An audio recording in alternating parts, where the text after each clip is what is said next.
Back viewers, आप देख रहे हैं न्यूज 18 इंडिया पर देश का सबसे प्रतिष्ठित कार्यक्रम आर पार। आचार्य जी हैं, मैं एक सवाल पूछ लूं? आचार्य जी हैं, सुधांशु जी हैं, मेरे को इस पर राय लेनी पड़ेगी। इंसाफी के खिलाफ इंसाफ की लड़ाई को जिहाद कहते हैं। तो वो करिए, आप करिए, लेकिन राम और रावण की लड़ाई जिहाद नहीं थी। ओके, एक सेकंड, आपको मैंने वो करा चालाकी के साथ गुमराह करते हैं। इन्होंने कहा जिहाद शब्द उस समय था, उस समय तो हिंदू शब्द भी नहीं था। पूरी रामायण में कहीं हिंदू शब्द नहीं है, तो क्या हम मान लें कि राम हिंदुओं के नहीं है? ये गुमराह करने की बात। ठीक है। हिमालय समारंभ यावद इंदु सरोवरम तद देव निर्मितम देशम हिंदुस्तानम प्रचक्षते, कुरान में लिखा है। मगर उसके बावजूद पुराण रामायण है, गुमराह क्यों करते, झूठ बोलते हैं। मैंने रामायण कहा, महाभारत का, भाई पुराण मनुस्मृति का। अरे पुराण तो कल परसों लिखी गई हैं। पुराण कल परसों, अरे लिमिट है यार इस आदमी की पराकाष्ठा की। कभी रामायण में जिहाद बोल रहा है, कभी कह रहा पुराण कल परसों। अब सुनिए, पुराण कल परसों लिखी गई, इसका जवाब देता हूं। सुनिए, और 100 पुराण है, उनमें आधी फर्जी है। अरे अब आधी फर्जी पुराण भाई देखिए लिमिट है, भाई अपने शब्द वापस दीजिए। आधी से आधी ज्यादा फर्जी, लिमिट होती है। मैं जिम्मेदारी के साथ कह रहा हूं, आधी से ज्यादा फर्जी है। लिमिट होती है भाई। देखिए, वेद पुराण फर्जी नहीं है, वेद पुराण फर्जी नहीं है। वेद कौन कह रहा है? वेद और पुराण को एक साथ मत जोड़ो। ओके, सुनिए, वेद अलग है, पुराण अलग है। परसों लिखी गई है। सुनिए, अब मैं दूसरा बोलता हूं। अष्टादश पुराणेषु व्यासस्य वचनद्वयम परोपकाराय पुण्याय पापाय परमिटेरम। व्यास कब हुए थे? कब परसों हुए थे? बेहुदे बन की हद होती है। आप इनके झूठ का समर्थन कर रहे हैं। मुझे रामायण का श्लोक दिखा दें, अरे लिमिट होती है। महाभारत का दिखा दें, मनुस्मृति का दिखा दें, गीता का दिखा दें। कभी जिहाद, कभी पुराण फर्जी, कभी रामायण में ये लिमिट होती है। बीजेपी भी फर्जी। ओके, आचार्य प्रमोद कृष्णम, मैं आपके पास आता हूं। अभी काफी सारी बातें हुई, आपको क्या कहना है? देखिए, पहली बात तो यह है कि पुराणों की जो रचना हुई वो महर्षि वेदव्यास ने की हजारों साल पहले, और उसमें हिंदू शब्द आया है। और राजकुमार भाटी जी निसंदेह विद्वान व्यक्ति हैं, बहुत ही पढ़े लिखे प्रवक्ता हैं और बहुत ही इतिहास का ज्ञान रखते हैं। कल परसों तो नहीं कुछ उन्होंने जो पुराणों को फर्जी कहा, इससे मुझे ठेस लगी है। भाटी जी ने भी कहा ये मुद्दा है, मुद्दा कुछ और है। देखो, पक्की बात है, महंगाई मुद्दा है, बेरोजगारी मुद्दा है, रोजगार मुद्दा है, और होना चाहिए, ये मुद्दे होने चाहिए। लेकिन क्या भारत का स्वाभिमान मुद्दा नहीं है? क्या भारत की अस्मिता मुद्दा नहीं है?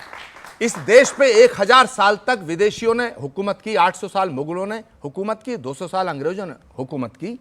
तो क्या हम भारत के गौरव को जो गौरवान्वित करने का काम कर रहा है, उसकी सराहना हमें नहीं करनी चाहिए? मैं अभी दुबई से लौटा हूं, आबू धाबी के अंदर, गल्फ कंट्री के अंदर, जहां 1000 साल पहले चुन चुनकर मंदिर गिराए गए थे, तोड़े गए थे, मंदिरों का सफाया हुआ था। अमीश देवगन जाना, आबू धाबी जाना, यूएई के अंदर जो भव्य मंदिर का निर्माण हुआ है, इसके लिए मैं नरेंद्र मोदी को सैल्यूट करता हूं।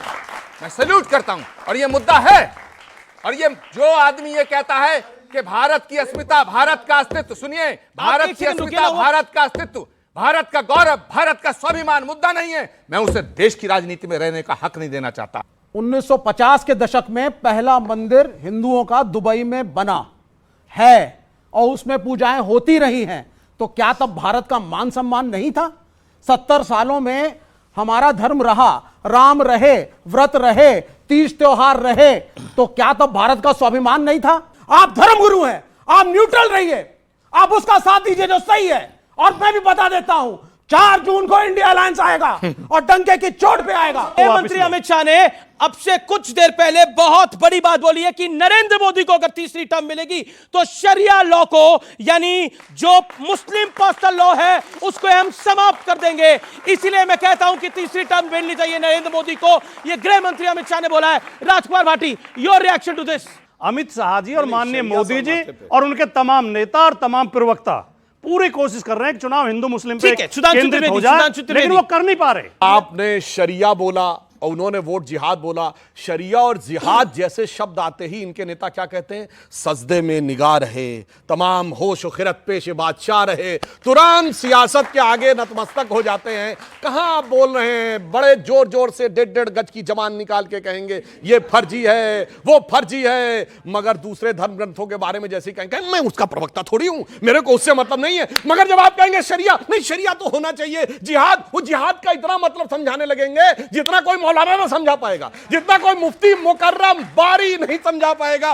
लेकिन मैंने फिर ये बोला कि सियासत के इस दौर के अंदर हल्कापन बंद होना चाहिए, ये मेरा निवेदन है। और इस देश की जनता को मेरा बहुत बहुत हाथ जोड़ के निवेदन है कि कृपया अपना वोट डालने जरूर जाएं। धूप, गर्मी, छाया, बारिश बहाने मत करें, वीकेंड का बहाना मत करें। अगर आपने आज वोट नहीं डाला तो कल आपका किसी पर को सवाल पूछने का अधिकार समाप्त हो जाता है, क्योंकि आप वोट नहीं डाल रहे। आप अपना कर्म तो करिए, अपना काम तो करिए। मेरा आपसे निवेदन है, क्योंकि इसे लोकतंत्र का महापर्व कहा जाता है और भारत की संसद को लोकतंत्र का मंदिर कहा जाता है। इसलिए मेरा आपसे निवेदन है, और देश की जनता, जनमानुस बहुत ज्ञानी है और जरूर वोट डालने जाएगी। आपने आर पार को अप्रत्याशित प्यार दिया है, इसके लिए भी आपका बहुत बहुत धन्यवाद, क्योंकि एक बार फिर आपका कार्यक्रम डिजिटल पर, टीवी पर नंबर 1 है। धन्यवाद आप सबको, मेरी नमस्कार, जय हिंद।